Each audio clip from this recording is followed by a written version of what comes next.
Hello, मैं हूँ हरप्रीत। आज हम बात करेंगे ऑक्यूपेशनल थेरेपी के बारे में। इसका क्या रोल रहता है हमारी लाइफ में, बच्चों की लाइफ में, स्पेशल नीड्स किड्स की लाइफ में, और क्या इसकी इम्पोर्टेंस है, इसके बारे में जानेंगे। लेकिन उससे पहले मैं बताना चाहूँगी कि हम अप्रैल मंथ को ऑक्यूपेशनल थेरेपी अवेयरनेस मंथ के रूप में मनाते हैं। इस मंथ पर मेरा ये वीडियो जो आपके साथ मैं शेयर कर रही हूँ, ये इसी कारण कर रही हूँ कि आपको ये पता चले कि ऑक्यूपेशनल थेरेपी का कितना इम्पॉर्टेंट रोल है हमारे बच्चों की लाइफ में। वो सभी स्किल्स जो हम नेचुरली एक्वायर करते हैं, जिन चीज़ों को पिक कर लेते हैं इजीली हमारे लिए, जिसकी वजह से लर्निंग आसान हो जाती है, वो सभी फाउंडेशन स्किल्स जो ज़रूरी रहते हैं हमारी लर्निंग के लिए, हमें इंडिपेंडेंट बनाने के लिए, हमें हर एक काम करने के लिए, वो सभी स्किल्स हम नेचुरल वे में एक्वायर करते हैं, पिक कर लेते हैं। सभी लोग करते हैं, लेकिन कुछ बच्चे जिनको कुछ इश्यूज़ रहते हैं, चाहे मैं ऑटिज़म की बात करूं, या जिनको सेंस इश्यूज़ रहते हैं, या कुछ डेवलपमेंटल डिलेड बच्चे रहते हैं, उन बच्चों में ये स्किल्स अपने आप से नहीं आते हैं और ये स्किल्स कहीं ना कहीं खो जाते हैं, कम रह जाते हैं, जिसकी वजह से बच्चे वो चीज़ें नहीं कर पाते हैं, वो चीज़ें सीख नहीं पाते हैं, जो एक बहुत बड़ी रुकावट बन जाती है उनकी लर्निंग में, उनकी इंडिपेंडेंट होने में, जिसकी वजह से उनकी कॉन्फिडेंस कम होता है। बच्चे उस हिसाब से अपने काम कर नहीं पाते हैं और खुद इंडिपेंडेंट नहीं बन पाते हैं। इंडिपेंडेंस बच्चों के लिए बहुत ज़रूरी है, क्योंकि इंडिपेंडेंस हमें एक सेल्फ कॉन्फिडेंट बनाती है। बच्चों में कहीं ना कहीं वो कॉन्फिडेंस, वो सेल्फ स्टीम कम होने लगती है। हमें बच्चों के इन स्किल्स पर स्टार्टिंग में ही काम करने की ज़रूरत रहती है। बहुत से लोग मुझे कहते हैं कि ओटी हमारे शहर में अवेलेबल नहीं है, या फिर कुछ कहते हैं कि हम अफोर्ड नहीं कर पाते हैं। इसीलिए मैं आपसे ये वीडियो शेयर कर रही हूँ कि आप किस तरह से घर पर ही बच्चों के साथ में ऑक्यूपेशनल थेरेपी की कुछ एक्टिविटीज़ कर सकते हैं, तो उनके वो सभी स्किल्स को टारगेट करेगी और हेल्प करेगी उनकी लर्निंग को ईजी बनाने में, उन्हें इंडिपेंडेंट बनाने में। मैंने पहले भी बोला था कि एक मदर को सभी थेरेपिस्ट का रोल प्ले करना पड़ता है। ऑक्यूपेशनल थेरेपी भी उनमें से एक है। अगर हमारे पास कोई और सर्विस नहीं है, या हम बच्चे को वो सर्विस प्रोवाइड नहीं करवा पा रहे हैं, तो हम घर पर ही बच्चों के साथ में कुछ ऐसी एक्टिविटीज़ मैं आपके साथ शेयर कर रही हूँ जो बहुत ही इफ़ेक्टिव है और बहुत ही सिंपल किचन आइटम्स के साथ में आप बच्चों के उन स्किल्स पर काम कर सकते हैं जो ज़रूरी हैं उनके लिए। अब हम जानेंगे कि ऑक्यूपेशनल थेरेपी की क्या इंपॉर्टेंस है हमारे बच्चों की लाइफ में। सबसे पहले जो हम कहते हैं कि कुछ स्किल्स जो है बच्चों के पीछे रह जाते हैं, मैं बात करूंगी यहाँ पर फाइन मोटर और ग्रॉस मोटर स्किल्स की, जिसकी वजह से बच्चे पेंसिल नहीं पकड़ पाते हैं, खाना नहीं खा पाते हैं सही से, किचन यूटेंसिल्स को यूज़ नहीं कर पाते हैं, या इसके अलावा पेंसिल को पकड़ना, कलर करना, सही से प्रेशर पुट करना पेपर पर, ये सब चीज़ें लैक रहती हैं जिन बच्चों को सेंस इश्यूज़ रहते हैं, और इन सभी प्रॉब्लम्स को सोल्व करती हैं occupational therapy. Fine motor skills का मतलब होता है हमारे हाथों की या रिस्ट की छोटी मसल्स को यूज़ करना। छोटी मसल्स चाहे हाथों की या पैरों की, उन्हें यूज़ करना बहुत ज़रूरी है, उनका मजबूत होना बहुत ज़रूरी है। अगर इनमें बच्चों में वीक रह जाती हैं चीज़ें, तो आगे चलकर बच्चों की लाइफ बहुत अफेक्ट होती है। बच्चे लिखना नहीं सीख पाते हैं, या घर की जो डेली रूटीन की एक्टिविटीज़ हैं उन्हें करने में भी उन्हें प्रॉब्लम रहती है। ऐसे में बच्चों के साथ में कुछ ऐसी एक्टिविटीज़ उन्हें देना ज़रूरी है, ताकि आप घर पर ही स्टार्टिंग में इन ज़रूरी स्किल्स पर काम कर सकें। बीडिंग एक बहुत अच्छी एक्टिविटी है, बच्चों को स्टार्टिंग में ही करवाई जा सकती है, शूलेस में बीट करना। इसके साथ धीरे धीरे आप इसे आगे भी कर सकते हैं, उससे धागा दे सकते हैं बीडिंग के लिए। इसके साथ ही मैंने क्ले को यूज़ किया है। सॉफ्ट क्ले स्टार्टिंग में लीजिए, बाद में हार्ड क्ले लीजिए, और बच्चे को पिंच करना, उसे उसका बॉल बनाना या फिर उसे रोल करना बहुत अच्छी एक्टिविटी है बच्चों के फाइन मोटर डेवलपमेंट के लिए। इसके साथ ही उसे पोक करना फिंगर के साथ में, फिंगर आइसोलेशन पर काम करना भी बहुत ज़रूरी है। आप डिफरेंट फिंगर के साथ में अल्टरनेटिव फिंगर को यूज़ कीजिए उसे पोक करने के लिए। इसके साथ ही क्लॉथ पिन एक बहुत अच्छा ज़रिया रहता है बच्चों के फाइन मोटर स्किल्स को डेवलप करने का, क्योंकि इसे अल्टरनेटिव फिंगर्स के साथ में यूज़ करना और उसे किसी चीज़ पर लगाना, ग्लास या कटोरी पर। इसके साथ ही ये जो मैंने सर्कल लिया है, इसकी जगह पर आप कॉइन ले सकते हैं। कॉइन को एक ही हाथ से बच्चे को पकड़ना है, उसे अपनी मुट्ठी में बंद करना है और उसे बाद में खोलना है मुट्ठी को। ये चीज़ें जो ये एक्टिविटी है ये भी बच्चों के लिए बहुत अच्छी है। आप चाहें तो इसकी जगह कॉइन ले सकते हैं। इसके साथ ही ये जो एक्टिविटी है ये इंटरेस्टिंग वे में मैंने बच्चे की फाइन मोटर पर काम कर रही हूँ। बच्चे को स्प्रे बॉटल दी है और उसे अल्टरनेटिव फिंगर्स को अगेन उसे यूज़ करना है, अलग अलग फिंगर्स के साथ में उसे स्प्रे करना है बॉटल को। अब ये जो एक्टिविटी है इसमें मैंने पेपर दिया है जिसमें बच्चे को बिना दूसरा हाथ यूज़ किए पेपर को क्रम्बल करना है। इसके साथ ही ये जो नेक्स्ट एक्टिविटी है इसमें मैंने हार्ड क्ले दी है बच्चे को, आप चाहे सॉफ्ट ले सकते हैं। स्टार्टिंग में और प्लास्टिक नाइफ को यूज़ कर रही हूँ और बच्चे को बोरिंग से करने के लिए इसमें मैंने बच्चे के पेंसिल ग्रिप को टारगेट किया है। अब जो नेक्स्ट एक्टिविटी है ट्रेसिंग पर मैं आ रही हूँ, क्योंकि ट्रेसिंग बच्चों को सिखाना बहुत ज़रूरी है। इसमें मैंने बच्चे को बोर्ड दिया है, उसके ऊपर वो अपने नाम के स्पेलिंग को ट्रेस कर रहा है। साथ ही बच्चों को जॉइनिंग शीट पर ट्रेसिंग देना, ये भी बहुत अच्छी एक्टिविटी है क्योंकि बच्चों के कंसंट्रेशन पर भी काम कर रहे हैं। इसमें आप बच्चे के पेंसिल ग्रिप पर भी काम कर रहे हैं। इसके साथ ही बच्चों को dot to dot marker activity दी है जिसमें बच्चों को खाली प्लेस को फिल करना है। इसके अलावा ग्रॉस मोटर स्किल्स में बच्चों का सिटिंग पोस्चर सही ना होना, चीज़ों में बम्पिंग करना या जंपिंग करना, कुछ ऐसे सेंसरी सीकिंग और अवॉइडिंग बिहेवियर्स होना जो बच्चों की लाइफ को पूरी तरह से डिस्टर्ब करते हैं, उनकी लर्निंग को अफेक्ट करते हैं। बच्चों में बहुत सेंसरी बिहेवियर्स रहते हैं, चाहे मैं सेंसरी सीकिंग बिहेवियर्स की बात करूं या अवॉइडिंग की बात करूं। अगर आपका बच्चा सेंसरी सीकर है तो उसके बहुत हाइपर एक्टिव रहेगा आपका बच्चा। ऐसे में बच्चों को योगा और मेडिटेशन कराना अच्छा ऑप्शन रहता है। बच्चों को सेंसरी इनपुट भी देता है और बच्चों को कॉन्सनट्रेट रहने में हेल्प करता है, शांत रहने में हेल्प करता है। कुछ ऐसी डीप प्रेशर की एक्टिविटीज़ बच्चों को दी जा सकती हैं या फिर उनके लिए काम डाउन कॉर्नर या काम डाउन किट बनाई जा सकती है जो उन्हें घर पर हेल्प करती है शांत रहने में। इसके अलावा जो बच्चे पैसिव रहते हैं उनके लिए कुछ ऐसी अलर्टिंग एक्टिविटीज़ बनाई जा सकती हैं या फिर उन्हें फास्ट म्यूज़िक पर डांस करना हो, एक्सरसाइज करवाई जा सकती है, एरोबिक्स वगैरह उनके लिए बहुत यूज़फुल रहता है।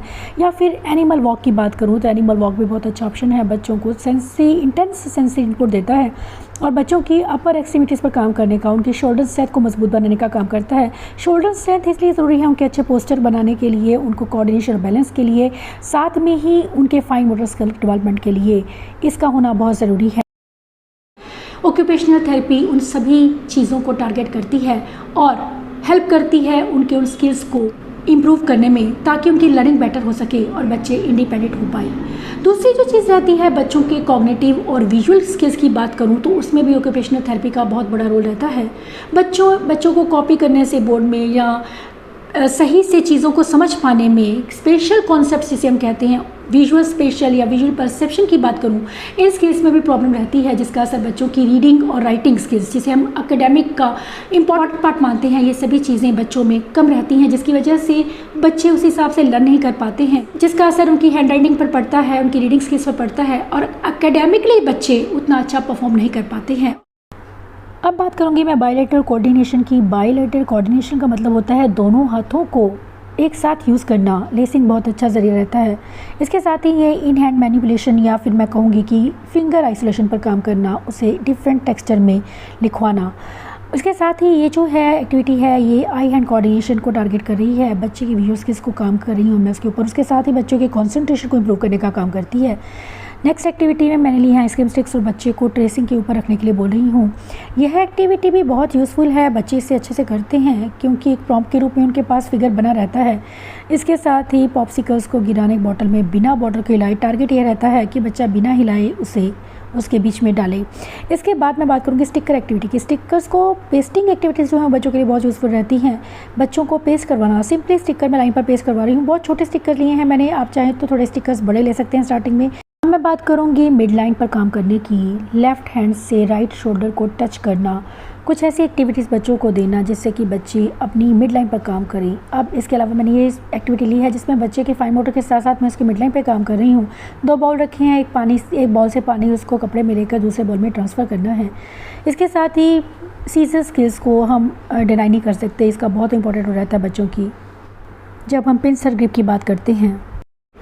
तीसरी चीज़ जो रहती है बच्चों में कॉग्निटिव स्किल्स को इम्प्रूव करने का काम करती है ओटी, क्योंकि ऑक्यूपेशनल थेरेपी में कुछ ऐसी एक्टिविटीज़ रहती हैं जो बच्चों के ब्रेन को शार्प करने में हेल्प करती हैं। ओटी टारगेट कुछ ऐसी एक्टिविटीज़ बच्चों के लिए ओटी एक्टिविटीज़ डिज़ाइन की जा सकती हैं जो बच्चों की कॉग्निशन को डेवलप करने में हेल्प करती हैं। फिगर 8 पर वर्क करना बच्चों के लेफ़्ट और राइट ब्रेन को कनेक्ट करने का काम करता है, उनके कम्युनिकेशन को बढ़ाता है जो कि बच्चों की स्पीच, उनकी लर्निंग को इम्प्रूव करने का काम करता है। इसके साथ ही कुछ ऐसी एक्टिविटीज़ बच्चों को देना जैसे कि बच्चा पार्ट्स को जोड़कर कोई चीज़ बना रहा है, उसने ये ट्रक बनाया है, ऐसी एक्टिविटीज़ बच्चों को देना। इसके साथ कुछ ऐसी एक्टिविटीज़ जैसे कि ऐसे थे कॉपी द पैटर्न से रिलेटेड कुछ एक्टिविटीज़ मेरी मैगजीन में रहेंगी, वर्कशीट्स रहेंगी जो आपको हेल्प करेंगी बच्चों के स्किल्स पर बहुत अच्छे से काम करने में। एक और चीज़ सोशलाइजिंग, बच्चों को सोशलाइज करने में, उनको सोशल स्किल सिखाने में भी ऑक्यूपेशनल थेरेपी का बहुत इंपॉर्टेंट रोल है। आई कांटेक्ट जिसकी हम बात करते हैं, जो एक मेन स्किल माना गया है स्पीच के लिए या सोशल स्किल्स के लिए, उसे इम्प्रूव करने में, या अटेंशन स्पैन का कम होना, उसको इम्प्रूव करने में भी ऑक्यूपेशनल थेरेपी का रोल रहता है। इस एक्टिविटी में मैं बच्चे के आई कांटेक्ट पे काम कर रही हूँ। कुछ ऐसी सेंसिटिव चीज़ें घर पे पड़ी रहती हैं जिन्हें हम वेस्ट मटेरियल कह देते हैं, उन चीज़ों को यूज़ करना, ये सेंसरी इफेक्ट रहता है इनका बच्चों का। बच्चों के लिए ब्लोइंग और सकिंग एक्टिविटीज़ बहुत यूज़फुल रहती हैं। घर पर ही आप बच्चों को इन चीज़ों की प्रैक्टिस करवा सकते हैं। लॉलीपॉप के साथ में बच्चों की टंग मूवमेंट पे काम करना बहुत अच्छा आइडिया रहता है। इसके साथ में बच्चों को वो ज़रूरी इनपुट देना जो उनको चाहिए स्पीच के लिए। इसके साथ ही बच्चों को, जिन बच्चों को ट्रांजिशन में प्रॉब्लम रहती है, एक एक्टिविटी से दूसरी एक्टिविटी में प्रॉब्लम होना या रूटीन से हटकर किसी चीज़ को एक्सेप्ट कर पाना, इन चीज़ों में भी बच्चों को इश्यूज़ रहते हैं। कितने डिस्टेंस से रहना है, ये चीज़ें समझ नहीं आती हैं, या फिर कई बार बच्चों को टर्न टेकिंग का कॉन्सेप्ट जो है उनके लिए मुश्किल हो सकता है। पेशेंस नहीं बच्चों में रहती है।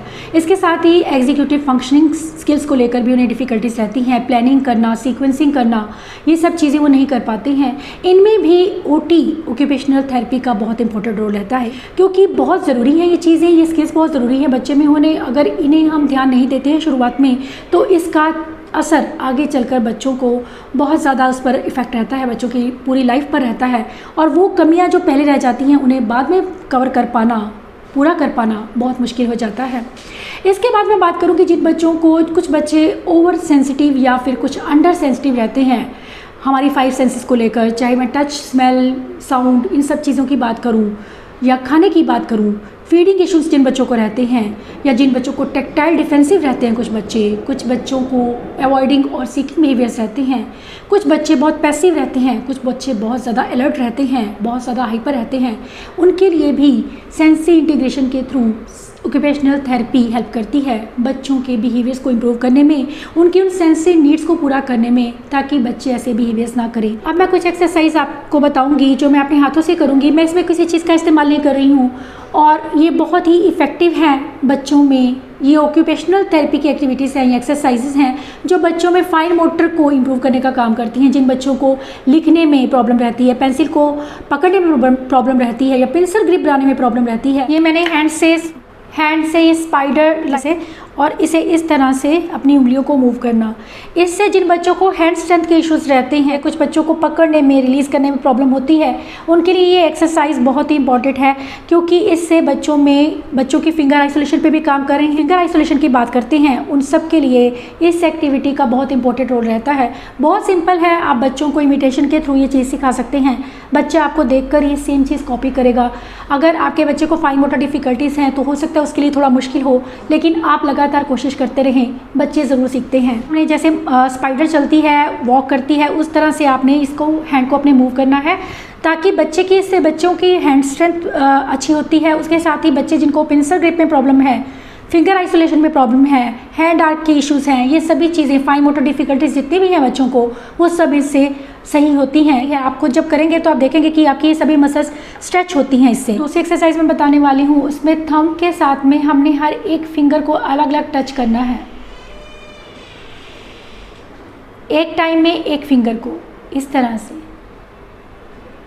वो फाइन मोटर डिफ़िकल्टीज़ को कम करने का काम करती हैं। वो लो मसल टोन रहता है, उनको मजबूत बनाने का काम करती है।